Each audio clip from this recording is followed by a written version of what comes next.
You're listening to the True North Success Podcast. Real stories of personal, professional, and financial wins from Alberta's best. With your hosts, Gary Ma and Amy Kim. Hey everybody, welcome to the show. Today my special guest is Gayatri Kainth. Gayatri is a very accomplished registered psychologist. She's been working in the mental health care field for the past 24 years, helping clients deal with difficult situations, including stress, anxiety, and trauma. It's my pleasure to have Gayatri on the show today. Welcome to the show. Hello, Gary. Thank you. Thank you for inviting me for the show today. You're welcome. To be here. So, Gayatri, I gave a quick overview of your success, but can you fill in the details of what you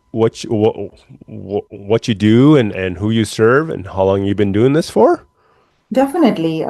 So, Gary, I'm an internationally trained psychologist, and before immigrating to Canada, I practiced around 10, 11 years back home. And after migrating, registration challenges and difficulties, and so just making a sense of how to take my career forward. So that was a lot of work. So, and I took a break for some time. Yeah. So in Calgary, in Canada, in Alberta, I got registered fully in the year 2023. And I started my journey as a psychologist in 2021. As a registered registration to get all the registration. But before that, I have been working in allied fields, not necessarily as a psychologist, but I worked as a behavior aid with the children with special needs. And I also worked with the Calgary Board of Education as education assistant, where again, supporting classroom needs, be it their social needs, psychological, educational needs, in regular classrooms and special needs classrooms, both, while I was completing my registration process. And since 2021, I have been specifically working as a registered psychologist. Nice. So what really got you into this field? How did you get into it? So back home, after completing graduation, obviously everybody is thinking about the career. So there were some things in my mind with helping professions. So can I be a doctor? Can I be a physiotherapist? Can I be a dentist? And psychology back home, that it's a taboo. It's not a very open field, but something that was attractive about the field too, to go into the no-go zone. Okay. That's what, that's where I started to let's explore. Right. That's where I enrolled in a psychology program back home. And obviously, once you get in, you get the skills, you learn ins and out of the profession. And, that's where I went on to do my master's. And that's where I am. And after coming here, I wasn't sure that, after practicing it for 10 years and what else to do for a profession. So I said, okay, let's give it a best shot for the last time for registration. And here I am. Human behavior is very intriguing, is very complicated. It's although you learn all the therapeutic skills, but still how to apply it to every person, hows and whens is really challenging, can be challenging. Right. So you've been helping all sorts of clients, like through stress, trauma, marriage preparation. So tell me more about that. So presently, Gary, my focus, there are some of my niche areas in the moment. Couples therapy is one of them.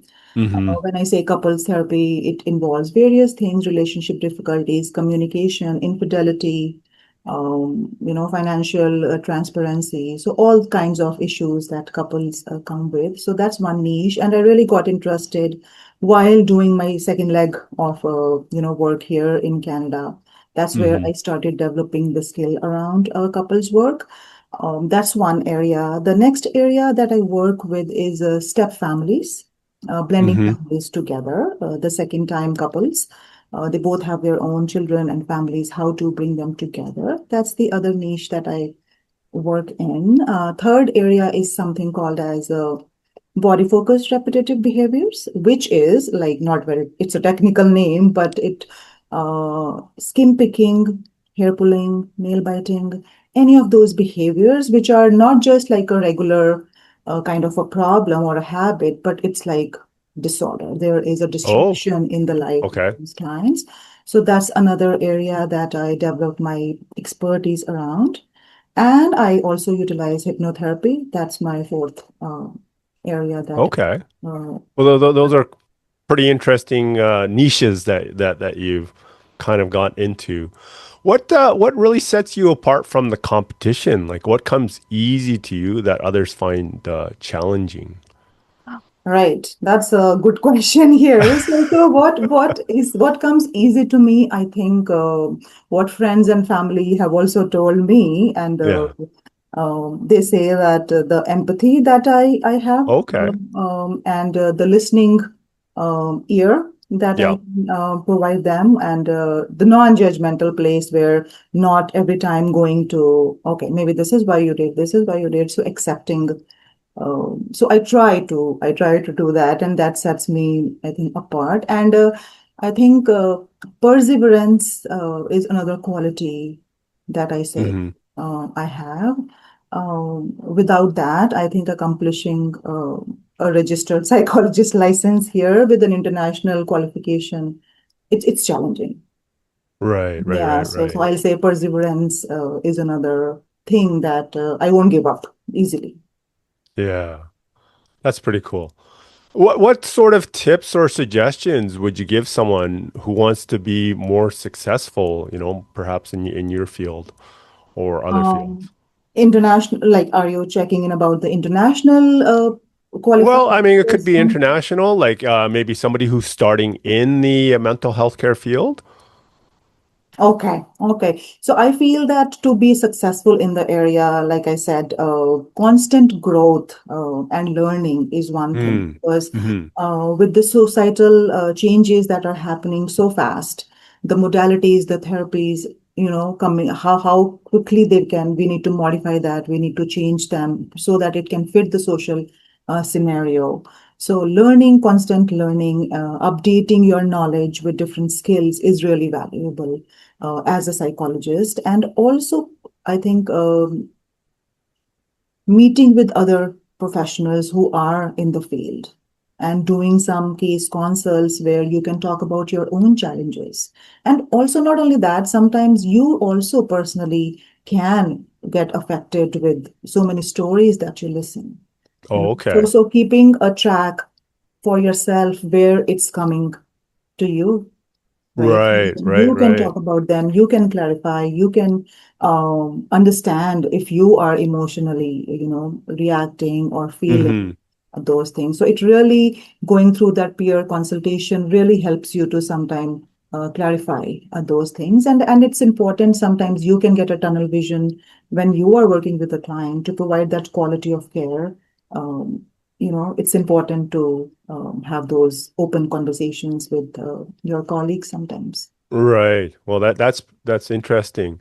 What do you think one of your biggest challenges have been that you've had to overcome in your career, and how were you able to turn that into a positive? Right. So the biggest challenge I have already shared is getting registration here. Right. So Okay. for me, finding information was difficult because just coming out of motherhood, settling down in Canada, not having studied here, not having any links outside. It was very, very isolating, till I could, get that lead somewhere to this is the process, this is how you're going to do it. So yeah, so finding information was a lot of was challenging, and all the documentation, administrative work was some of the challenges that I faced, and now I really feel very passionate for internationally trained professionals who arrive here. I really feel for the cause, and so that's why I also work as a mentor Okay. with the. It's called CRIEC, so it's called Calgary Region International Immigrant Education Society, CRIEC. Okay. So I do volunteer with them so that to guide and to mentor the newly trained, not newly trained, but internationally trained uh, psychologist and how to guide them through the process and just to keep their motivation up, to support them with finding some allied jobs where they can, sustain themselves. So that's one really area that I feel for and I work in. Well, I mean, that's fantastic where you've already gone through those steps and found it so difficult, and now you're wanting to help others do get aligned so that they don't have to go through that huge difficulty.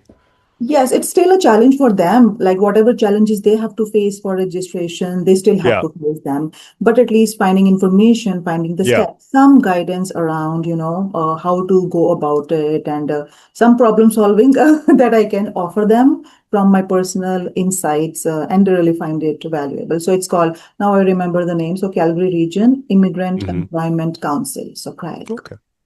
Nice, nice, nice. So it sounds like things are going quite well for you. A lot of healthcare professionals are looking towards the future at how they can create income outside of their business to increase or even replace their current active income. What are your thoughts about this? How can we replace, like increase the income? Well, replace active income with maybe something that's more of a passive type scenario. Okay, all right. Yeah, so one thing that really helps, I feel, is creating the workshops where Okay. you can, get a group of people and conduct those workshops. One thing is that it's time. Va- Time is valued in that in the same time you can reach out to many people, you can support them, and it can also put you out in the field there because they have seen your work, they have a relationship with you, and they Hmm. can come back to you if they need some more professional guidance, some more professional support. So you have that access point with them. So I really feel those are important things, and creating some blogs is another way, and some, reading materials that you can put on your website. That's another way to generate interest and curiosity and turn those into your client numbers. Right, right, right. Yeah, that sounds pretty cool. As we're wrapping up our interview, what exciting plans do you have in the works in the next 6 to 12 months? So yes, in the next 6 to 12 months, what I am planning, like I told you, that upgrading myself there. So I am Hmm. also seeing how can I better support maternal health going forward. So that's one area that I'm looking forward to increase my knowledge and competency in, because supporting that during the pregnancy, supporting the families, and through pregnancy loss, sometimes it's so common. Mm. It's another area that I'm really interested in to develop my skills. So yeah, that's my plan going forward. So that must be specialized training that you would take in the next 6 to 12 months in that area. Yes, yes. So yes, like I talked about my niche area. So then you need to have some training in there, and you also need to have some supervision or consultation in the same area with some other professional who has been doing it. We have some tight ethical standards that we have to meet Okay. with. If we are working, if we want to develop a new skill area. So yeah, so doing the training, doing it the right way to support our clients, definitely yes. Nice, nice. Gayatri, that wraps it up. Thank you so much for your time today and sharing your thoughts and insights and tips. It was a real pleasure to have you on the show. And Gayatri, if people want to connect with you, what should they do? So I am present on LinkedIn, Okay. the social media platforms, and my profile is there on Psychology Today. And if they want to reach out to me, like I said, I work at Calgary Couples Counseling Center, Okay. and I also work at Sana Psychological. And my Psychology Today profile has both the numbers there and my email IDs. So reaching through email is the best way to get a hold of me. Okay. Thank you. Thank you. Thank you for having me, Gary. Want to share your success story? Apply to be a guest at truenorthsuccessshow.com/guest. We'd love to hear from you.